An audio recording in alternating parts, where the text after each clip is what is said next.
नमस्कार दोस्तों।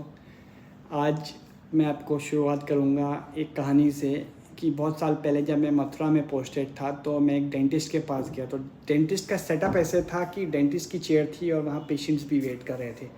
तो डेंटिस्ट ने एक पेशेंट को जब एग्जामिनेशन कर रहे थे उसका, तो उसको बोला कि आपका इनेमल पूरा ख़त्म हो गया क्योंकि अभी तक आप गलत ब्रश कर रहे हो। आपने पूरा ऐसे रगड़ दिया, आपका इनेमल ख़त्म, और एक बार इनेमल ख़त्म हो जाता है फिर कभी नहीं आता, तो आपको ये प्रॉब्लम अब परमानेंट रहेगी। वो लेडी लगभग 50 वर्ष की थी। तो अब मैं पेशेंट्स में सोच रहा था कि देखो, अभी इस लेडी को ब्रशिंग गलत कर रही थी, इसको 50 साल में पता चला। अगर काश ये चीज़ से पहले पता चली, शायद इसके दांत और बेहतर होते।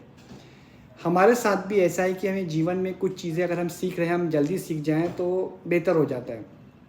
इसलिए बहुत ज़रूरी है कि हम जो भी चीज़ें हैं जल्दी सीखें। इसलिए आज मैं एक बात करूँगा जो हमारी टूथ केयर की है, दांतों की केयर के लिए।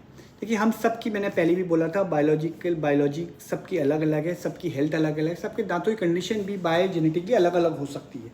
बट कुछ चीज़ें ऐसी हो सकती हैं जिसको हम अगर अपने जीवन में उतारें तो हमें दांतों के लिए कहीं बेहतर होता है। अब दांतों का इस वेलबींग के चैनल में, हैप्पीनेस के चैनल में क्या इंपॉर्टेंस है, वो इसलिए ज़रूरी है। हम जब एजिंग होती है हमारी, तो सबसे पहले हमारे दांत खराब होते हैं। दांत खराब होने से हमारा खराब होता है तो डाइजेशन सिस्टम पे इफेक्ट पड़ता है, क्योंकि हम खाना चू नहीं कर पाते। ज़्यादा जिस तरीके से रॉ फूड अगर वहाँ जाता है बिना चू किया हुआ, तो इंटेस्टाइन्स वैसे ही एज के साथ वीक हो जाते हैं, तो आपको कॉन्स्टिपेशन और तमाम तरीके की अलग प्रॉब्लम्स डेवलप होती हैं, जिससे बहुत टाइप की शुगर से लेके कई बीमारियाँ हो सकती हैं।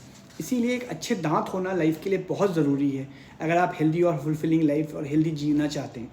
तो कुछ चीज़ें, टेक्निक्स हैं जो मैंने अनुभव के साथ, डेंटिस्ट के साथ डिस्कशन से और सीखी, क्योंकि ये चीज़ें भी मैंने सीखी, जो मैंने समझी, ये हर डेंटिस्ट ने मुझे नहीं बताया। आजकल डॉक्टर्स क्या हो गया है कि वो आपको ट्रीटमेंट देना शुरू करते हैं, रादर देन आपको रूट कॉज या आपको एडवाइस देने के अलावा वो सीधा आपका ट्रीटमेंट स्टार्ट कर देते हैं।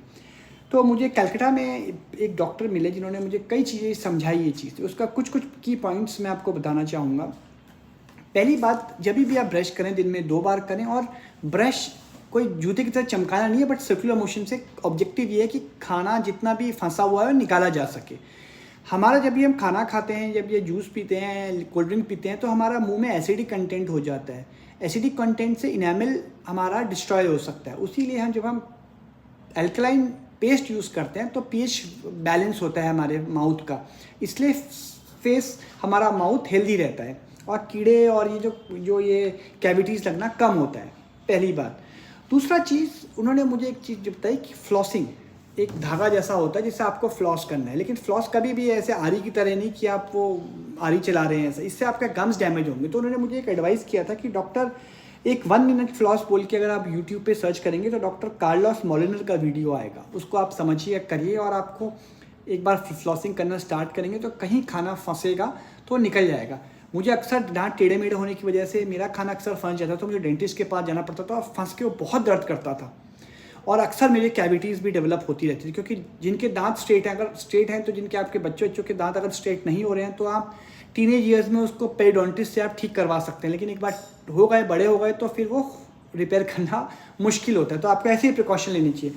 और मुझे एक चीज़ उन्होंने बहुत कमाल की चीज़ बताई, वो वाटर पेन थी। मैंने इसके बारे में देखा था, ऐड देखे थे, बट उन्होंने जब मुझे बताया, तो जब तक आपको उन्होंने एडवाइस किया, तो एक वाटर पेन एक टाइप का बॉटल होती है जिसमें पानी होता है, लेकिन एक डंडी सी होती है पेन की तरह, जिसको आप गम्स के बीच में डालेंगे तो खाना पीछे प्रेशर के साथ पानी आता है तो वो निकल जाता है। तो गम्स के बीच में करके बहुत खाना जहाँ फंसा वसा होता है, जहाँ फ्लॉस भी नहीं कर कई बार साफ़ कर पाता, तो वो खाना वहाँ से साफ़ हो जाता है। ये आपको दांत को हाइजीन कराने के लिए बहुत इंपॉर्टेंट है। और चौथी चीज़ जो हमारे बड़े बूढ़े करते थे, हमने अपने नानी को देखा था, रात को कुल्ला करना नमक पानी से। आपको पता होगा, डिसइंफेक्शनिस्ट का एक काम करता है नमक पानी। अगर आप इसे गार्गिल करेंगे, आपका थ्रोट और कुल्ला करेंगे, और थ्रोट तो ठीक होगा ही होगा, गला भी ठीक रहेगा, और आपका माउथ डिसइंफेक्शनेट रहेगा सोने से पहले। उससे कोई भी जर्म्स लगने की पॉसिबिलिटी कम हो जाती है। ये 4 चीज़ें आप करिए तो आपका दांत की कंडीशंस बहुत सही रहेगी। और आपको एक और चीज़ जानने वाली बात है कि कई बार हमें एडवर्टीजमेंट ऐसे आते हैं बड़ी बड़ी कंपनीज़ के कि सेंसिटिव टूथपेस्ट है। सेंसिटिविटी के टूथपेस्ट या माउथ वॉश आपको तभी करने हैं जब आपके दांतों में सेंसिटिविटी आ रही हो, और ये इनका लिमिटेड काम होता है कि जब इनेमल थोड़ा डैमेज होगा तो ये रिपेयर करने के काम आते हैं। लेकिन आप इनको परमानेंटली यूज़ करना अगर स्टार्ट किए, परमानेंटली सेंसिटिव टूथपेस्ट या वो, तो आपका जो ये जब आपको एक्चुअल में ज़रूरत पड़ेगी तो आपको ये हेल्प नहीं करेंगे। तो ये कुछ चीज़ें हैं, सिंपल तरीके हैं जो आप यूज़ कर सकते हैं, और आप हेल्दी रहिए और दांतों की केयर करिए, तभी आपकी हेल्थ भी अच्छी रहेगी और आप बेटर फील करेंगे। Thank you.